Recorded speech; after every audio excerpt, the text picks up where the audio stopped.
Welcome to Life, Money, and Community, where real conversations meet real life. I'm Tiffany Nyiri, and this podcast is all about the conversations we're already having about money, lifestyle, aging, and the people who matter most. You'll hear from community voices, local experts, and real stories that help you think differently, ask better questions, and feel more confident about the decisions you're making today and down the road. This isn't about pressure or pitches. It's about clarity, connection, and community. Welcome. We're glad you're here. Welcome, everybody, to Life, Money, and Community. And we have Tami, Anastasia, who is a dementia consultant, educator, and author who provides support and guidance to caregivers and individuals affected by dementia. And I know you do a lot of podcasts, you do a lot of lunch and learns, you do a lot of educating. Mm-hmm. That's what you do, not to mention writing books so people can absorb that and help with lots of different emotions going on and ones we would not even think are inside of us, inside of the patient. So I am going to let you kind of introduce yourself. Tell us a little bit how you, it is a fascinating disease to talk about, but how did it come into you? How did you start telling yourself that you wanted to help people? Yeah, it's a great question, actually. So I started my private practice. I have a master's in counseling psychology, and I opened up a private practice in 1991. In 1991, my focus was wellness. So probably 2010-ish or so, I decided to pivot my wellness practice.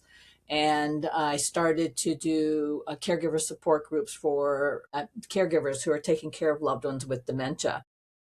And then also, as I learned more about dementia, back in the day, my grandmother was diagnosed with senility. And my grandmother lived with it for 21 years, 22 years. She got diagnosed with senility when she was 77, died at 101.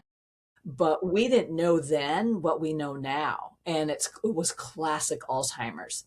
My father used to come home sobbing when he would see his mother because it wasn't his mother anymore. So fast forward, now I'm a dementia specialist. My dad has passed away. I didn't have a chance to help him understand the dynamics and, help our family understand what was happening.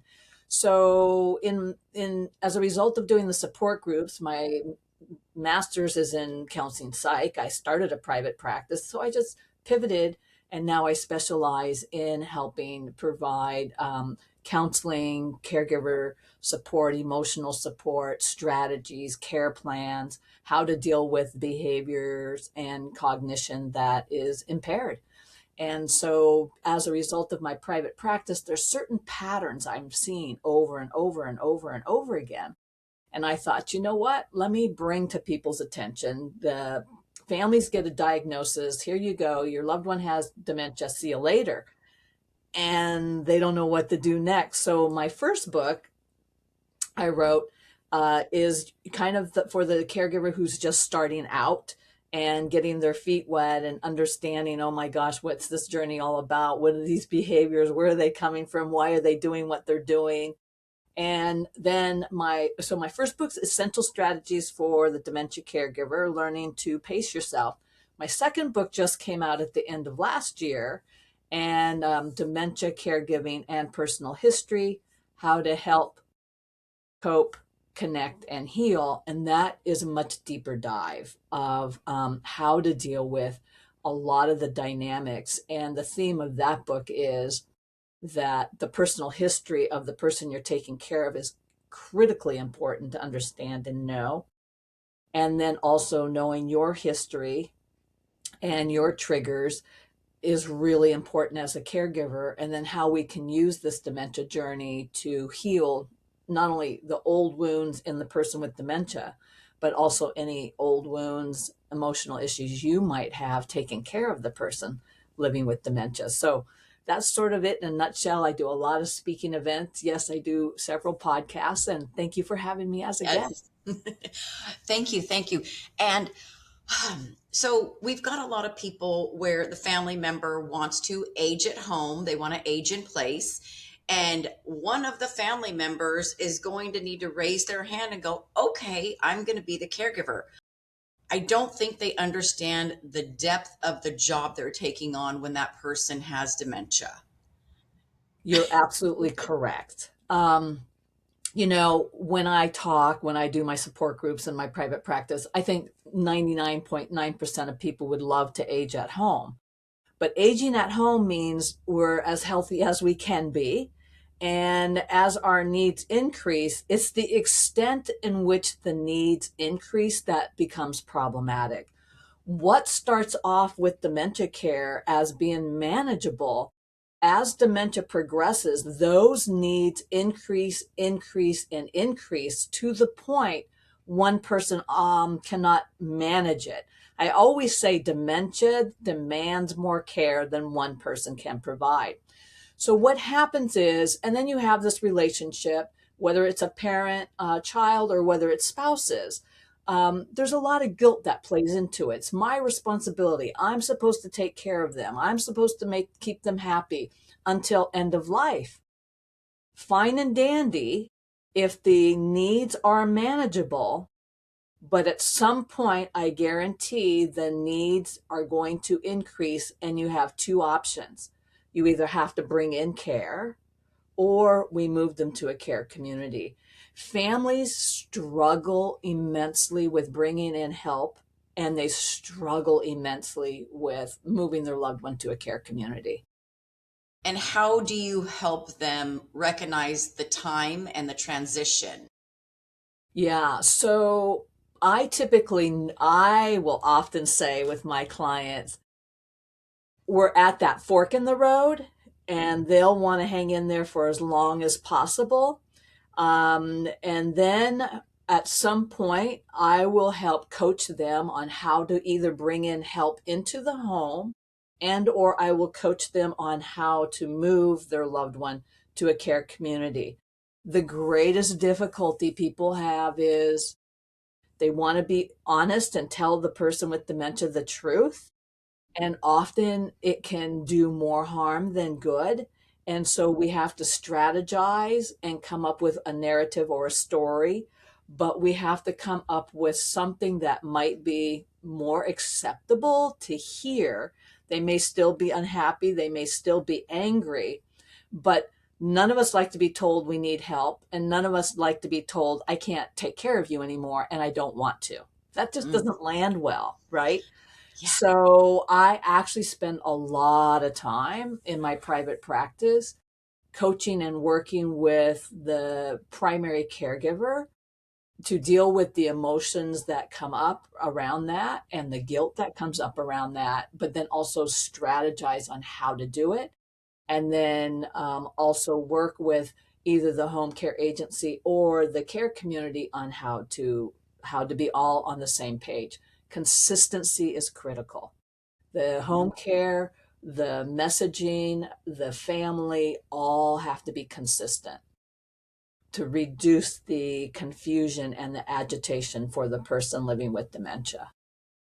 So it is so much more than, hey, I don't have a job. I'm going to be the caregiver just by default. Yes, it is. You're almost setting yourself up to fail if you don't do your homework Yeah, because I don't like the it's word. a lot. Yeah, I caution against the word fail. I caution Okay. against the word bad or good or right or wrong. Dementia care is learning by doing. I Hey. can't say we're setting yourself up to fail because every person's doing the very best that they can under the circumstances. But I will say this, that education is critical. Education can be empowering. And I'm going to be very honest. I have people come into the support groups and they're like, oh my God, Tami, it's so overwhelming.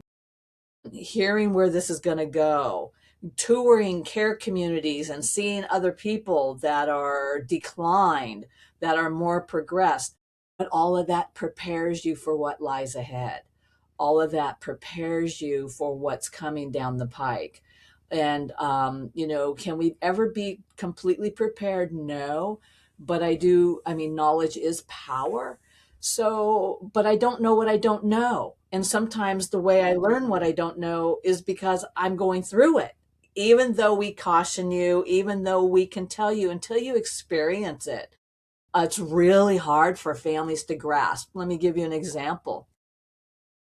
So there's a term called wandering or exit seeking or eloping. This is where the person with dementia, boom, out of sight. I mean, they can flee out of the house immediately, or you have them by your side in a grocery store. You turn and out the door they go.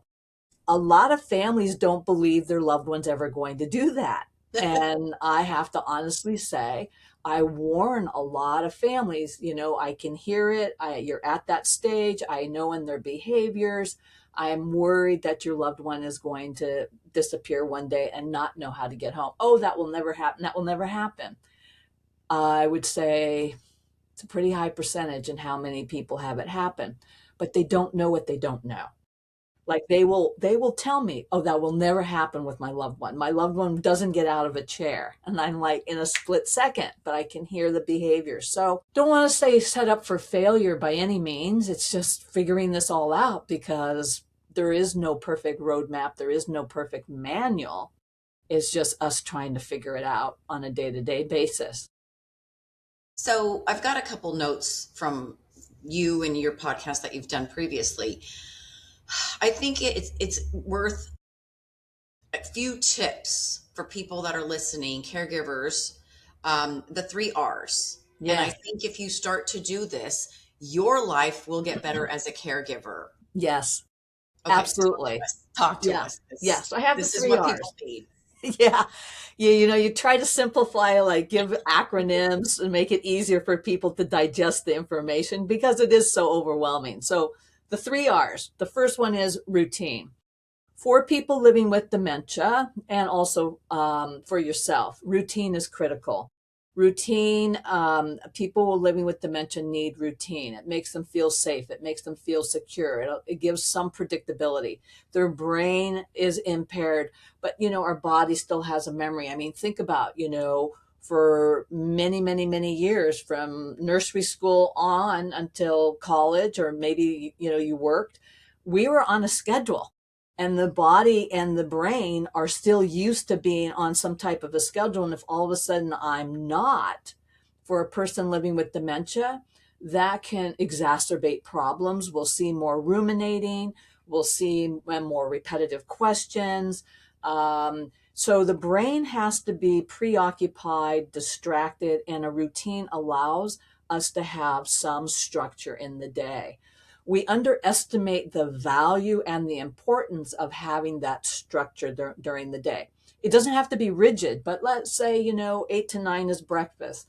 Then after, so 10 to 11 is going for a walk. Then 11 to 12 is getting ready for lunch. 12 to 1 is having lunch. But that there's activities planned out throughout the day. 1 to 2 is we play bingo. 2 to 3, maybe we take a nap. And naps are very short during the day because we want to keep that brain stimulated as much as possible. But as dementia progresses, the person with dementia apathy starts to set in. They're not motivated, and it gets harder and harder to keep them active and engaged, which is why structure is so important. So routine. Then the second one is reframe. Caregivers don't realize the impact their internal voice has on them, how it wears them out. When I say reframe, I always am having clients reframe things. My loved one won't do A, B, and C. And won't implies they're being defiant. They're intentionally not cooperating.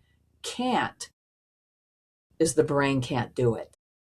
So I'm constantly helping clients reframe what they say to themselves. I'm failing. You're not failing at all.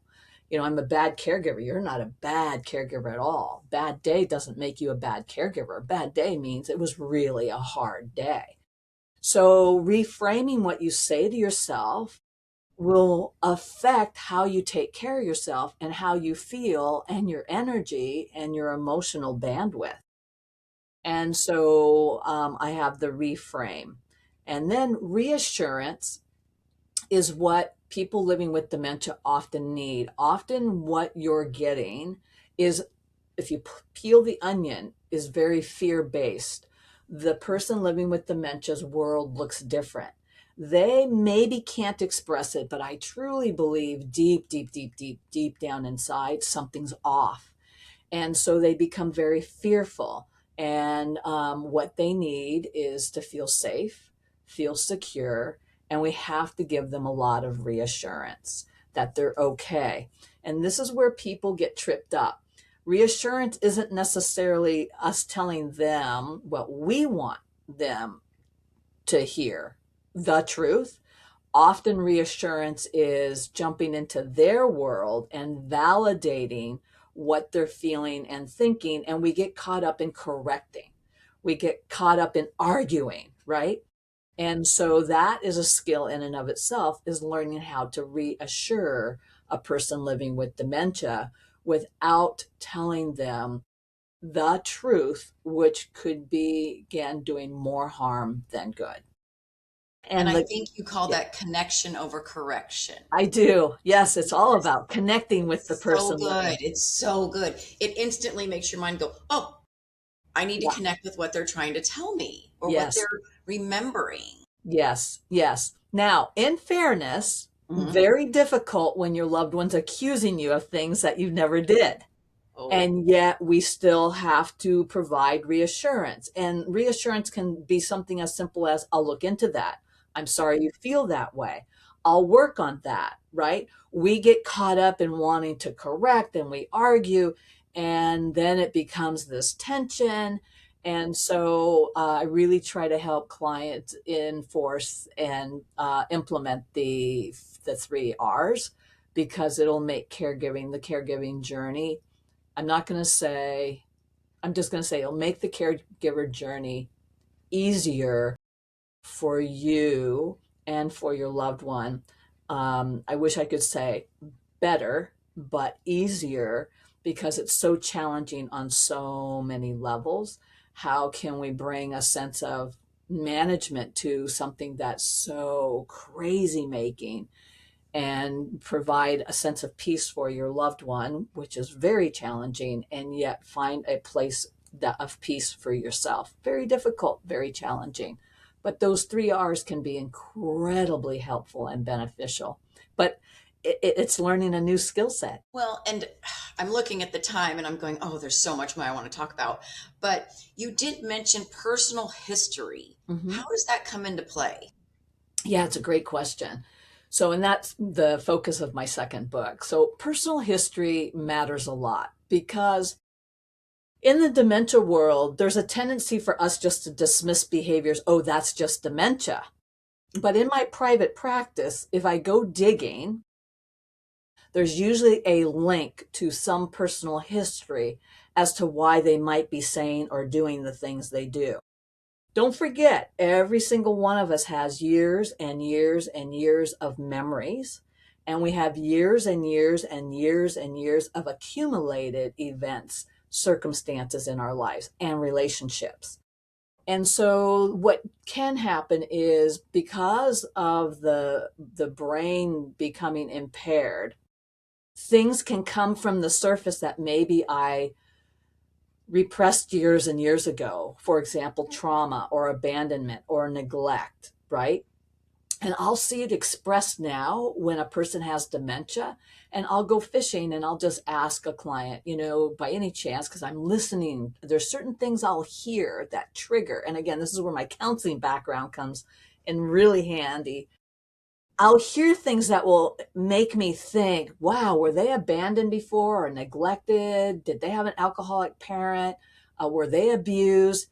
And I have to honestly say, not 100%, but there is a very high percent that I'll find a connection to the dementia behavior that is mimicking something that happened long ago in their past, if the families are aware of it. Well, that's going to help us provide more personalized care.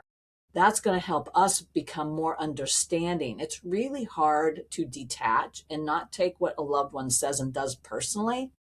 But when we understand the behavior and the history behind the behavior, it makes so much sense, and we can detach better and realize no wonder my loved one is doing this.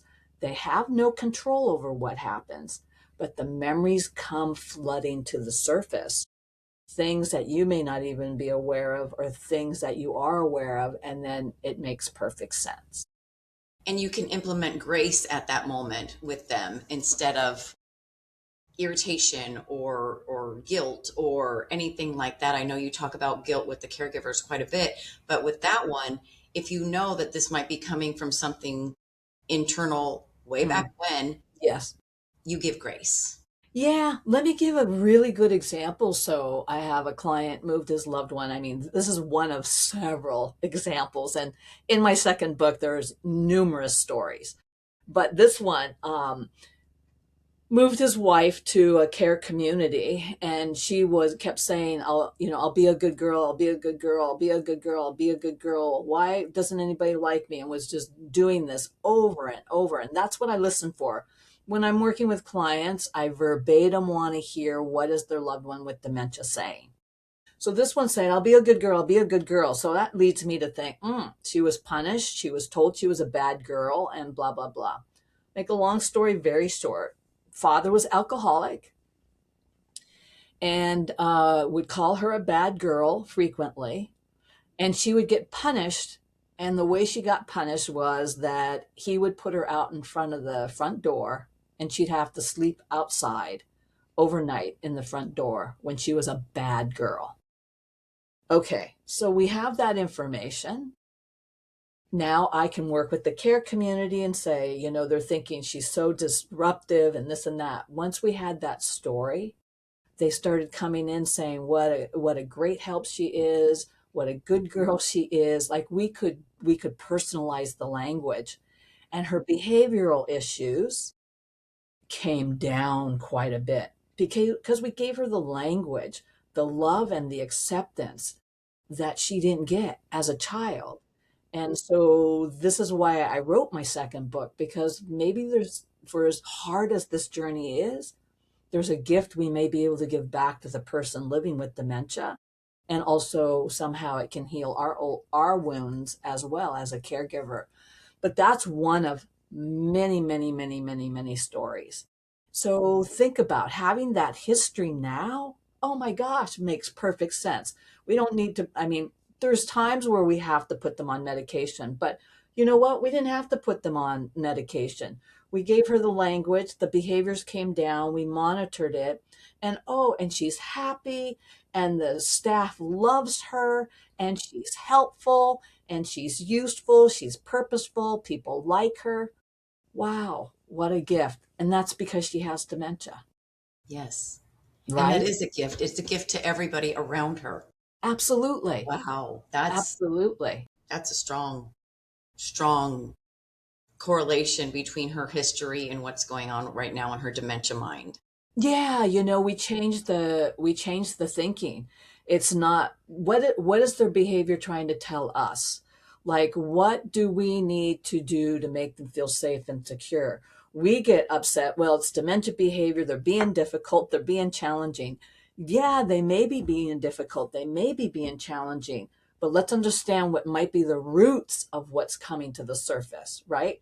Because there's Yes. often roots. We cannot dismiss the roots, and it's something that often gets very, very dismissed. And sometimes families will say to me, oh, there's nothing at all.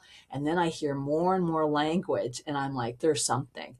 And then maybe, if again, because there's a generation that never talked about their past, their history, right? So, but you can go finding it, because the person with dementia is communicating something. That's the thing. All behavior is a form of communication. And if they can still express words, even though it may not make sense, even though they may what we call confabulate or distort the information, we still need to listen to what that information is trying to tell us, because it's telling us something. Yeah. Yeah. Well, okay. So let's let's kind of summarize what we can do for caregivers. So caregivers, obviously, read the book, Yeah, I hire recommend Tami, that. listen to her podcast, get the tips and tricks that will help you navigate your world and their world. Yeah. Because now you're in control of someone's world a little bit right here, and you can make them live their best life as much as possible Yeah. in the clouded stage that they're in. Yeah, absolutely. And I tell people it's not quantity, it's quality. I mean, a lot of times, caregivers think I have to spend, 5 hours, and it's all about the quality. And I think caregivers need to know, every caregiver needs to know, you right out from the gate, you're a gift to the person you're taking care of, right? And I see a lot of people with relationships that were very strained pre-dementia, and they're going to take care of their loved one, right? So I think the thing I want all caregivers to know is your love expands way beyond what dementia may take away from you and your loved one. That love is so strong, and it makes such a difference whether the person living with dementia can express it or not, because a lot of times they can't express it. I need caregivers to know they matter, that their presence matter, whether it's 1 minute or it's once a week or it's once a month. It's not quantity, it's the quality. And that I wish caregivers would give back more to themselves, and they don't deserve the guilt and the self deflating self criticism and judgment they pass on themselves. Really, they need to spend more time really loving and caring and supporting and nurturing themselves. They need to be very compassionate, very understanding. And I have that saying, replace guilt with grace. It's all about giving yourself grace. It's all about really trusting yourself and knowing you are a true gift to the person you're taking care of. Beautiful. Thank you so much, Tami, for coming on. I mean, we could talk for another whole half an hour, but maybe again we Yes, will do that. please. Yes, and I Yeah. think it would be fascinating. So, if you are a caregiver, if you are a family member that has a caregiver, knows a caregiver, please turn them on to this podcast. It will lead you then to all of Tami's social media that we will list, and she's on every channel because she wants to make sure that she touches anyone she possibly can, because it's not easy. It's it's not easy. So the more education you get and reach and raise your hand, just learn a little bit, and it will make your day just that much better and their day that much better. And So I'm going to say one more thing. The value of a support group is unbelievable. yes, Yeah. Reach out. You have to have an emotional outlet. You have to reach out to people who will be there for you, not to judge you, not to criticize you, tell you what you're doing wrong, what you need to do different. You need the support, and caregivers going through it get it, understand it, and you'll get a lot of validation. Whether you do it in person, whether you do it online, I just really encourage people to reach out and get the support you need. very good. And again, Facebook, Instagram, your church, lots of different places will have avenues for you. I, Absolutely. yeah. Yes, absolutely. Oh, thank you so much, Tami. This has been really enlightening because it's a tough journey, It's a and tough journey. yeah, It is really a tough journey. It's a journey where every emotion you experience, I mean, every emotion, from loss, grief, sadness, anger, frustration, and even yourself, you start thinking, maybe I'm getting dementia. It's so overwhelming, and you get distracted. And I haven't yet. I have many caregivers that come in and say, Tami, I think I'm getting dementia. And I'm like, you're not getting dementia. You're overwhelmed. You're distracted. Of course, you're going to be forgetful because you're trying to manage things on so many different levels, which again is why support, asking for help is so critically important, because you deserve that. thank you so much, Tami. And please look Tami up. Again, we'll have all of her socials in this post. And thank you so much for taking your time with us, Tami. We appreciate it. Oh my gosh, Tiffany, thank you for having me as a guest. Thanks for listening to Life, Money, and Community. If you enjoyed this episode, make sure you're subscribed and share it with someone in your world. And when the time is right, you can book a call with me. I'm here as a resource. Until next time.